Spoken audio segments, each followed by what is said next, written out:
that retaliatory tariff on U.S. imports was 84%. China, in the last hour, announcing it will be 125%. What do you think the reaction will be where you are? Well, let's talk about just that 125% level. And this is the real breaking news beyond that number, Polo. The statement from Beijing is suggesting that China will stop at 125%, the tariff level for the United States. Beijing suggesting that it will cap its tariff level at 125%, not go higher, because to move it any higher from the viewpoint of Beijing in the statement that just came out would be useless. So let's go with the translation that we are working with here in this corner of the world in CNN, Polo. I'm going to read part of it. And Beijing is saying this: given that at the current tariff level, now 125%, there is no market acceptance for U.S. goods exported to China, meaning market goods are not viable exported from the U.S. to China.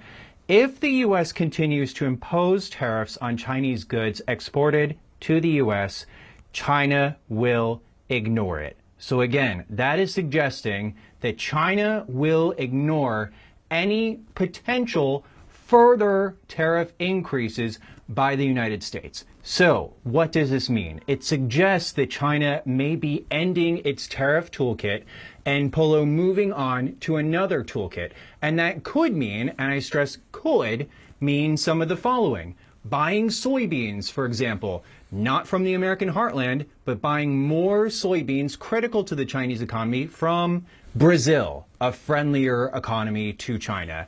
Cutting off all exports of rare earth minerals to the United States. Critical minerals that are needed for semiconductors, for production of, the internal workings of cars and computers, you name it.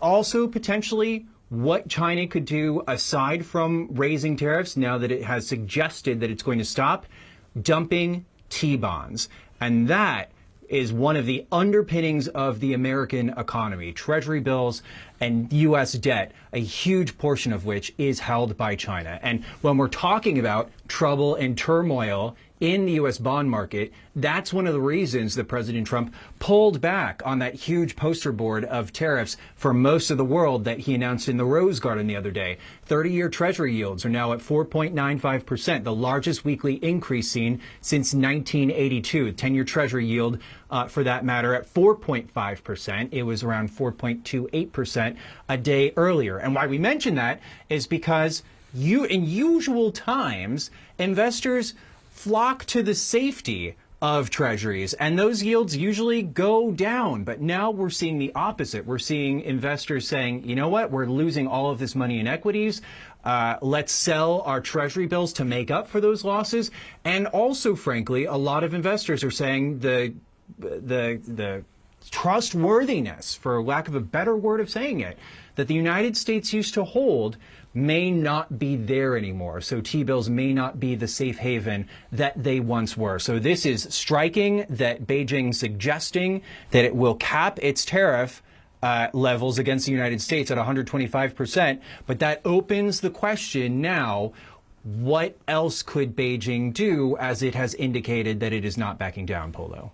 I'm so glad you mentioned that. We have seen that as a negotiating tactic with other countries saying, well, then we can simply shop elsewhere, right, go somewhere else. And also, as a superpower, convince its allies in Asia to do the same. So perhaps that's an even bigger threat than a 125% tariff. And I'm so glad you explored that.